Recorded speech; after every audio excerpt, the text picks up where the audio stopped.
Another concept that we unveiled this week is called people-centric communication. And if you think about that, today we try to fit our life into applications. I'm looking for that restaurant information you sent me. So what do? I launch my email application, and then it's not there. So I launch my SMS application. See, I'm thinking in terms of application. Like I wanted to email, okay, it's not there. I come out. I wanted to SMS, it's not there. Today we have address book application, calendar application, even phone application. Since when did our lives become applications? We don't live like that, right? So with people-centric communication, this is how it works. Okay. So I'm going to show you people-centric communication. This is the address book of Touch Diamond 2. And I can use TouchFlow 3D to flip through my friends.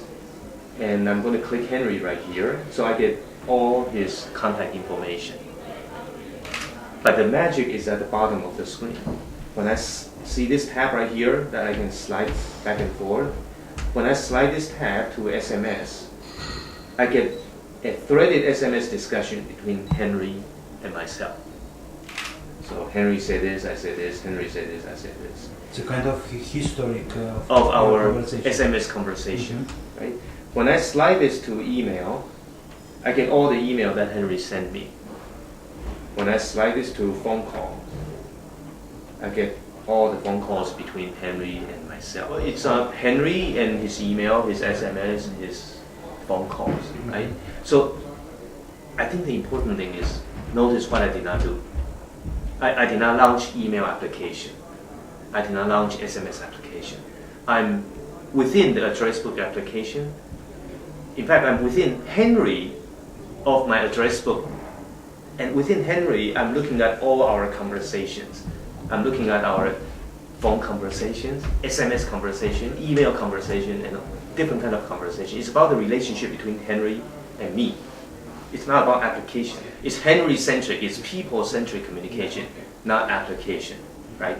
And so is that better? Well, guess what? If I use email and I click email, I'm going to see all the email from everybody, 400 email, and then how do I find Henry? That's much harder, right? Not only do I need to go to different application, email, SMS, phone history, right? Even when I go to each one of those, it's difficult because there are so many more noise. There's so many other elements inside each one of the applications. But right here, I'm just looking at Henry. Our phone calls, it's all right there. Our email is all right there. Our SMS messages in a threaded SMS format. Henry said this, I said this, Henry said it. You can see the whole conversation going on, right? That's people-centric communication. Do you believe that in the future, could you reunify all this application in one single application? No, not one single application. It's okay to have application, right? If I want to play a game, okay, I'll launch the game application. So there is nothing wrong with applications. But when it comes to people, it should be people-centric. Let me give you one example where the importance of people-centric communication is so visible. Envision Henry gives me a call and he said, John, I sent you an email last week. Could you open up that email so I can get your input on paragraph number 2?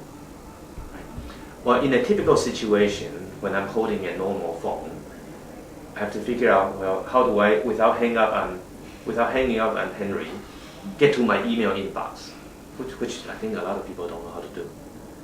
But even if I were really good and I know how to do that, then I'm still facing another problem. I'm looking at email inbox with 400 email that I have to fish through to find that email from Henry.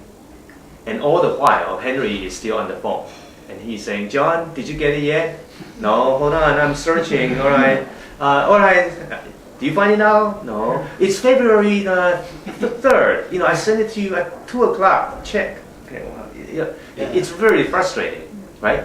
And it's difficult to do that already. And when somebody is on the other line, like keep on rushing you, 1 minute feels like eternity.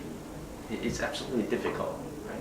Well, with people-centric communication, well, picture this. I mean, envision this is the phone. You know, I'm getting a phone call from Henry, and he says, "Well, can you check that email that I sent you last week?" Sure. I'll just slide this to email, and the message that he's talking about is right here, and I'm there. That's people-centric communication. It just makes sense. That's how HTC always try to listen and observe, and we learn those insights, and these insights drive our innovation engine. That's how we come up with Push Internet, because of the insight that people hate waiting. We have many innovation groups. We never, I mean, that culture of innovation permeates throughout HTC. I mean, every one of us try to complain and identify these issues. We don't have a policy that says, well, these are the people who worry about innovation, and the rest of you don't need to be innovative. I don't think that's a good culture. I mean, here in HTC, we all know that our products become successful because they try to solve the pain point of human race. And when we can come up with innovation to make your internet fast so you don't have to wait, then I think everybody likes the HTC innovation. When we come up with an innovation that says, hey, it should be people-centric, because that's the way people communicate, then people appreciate HTC innovation.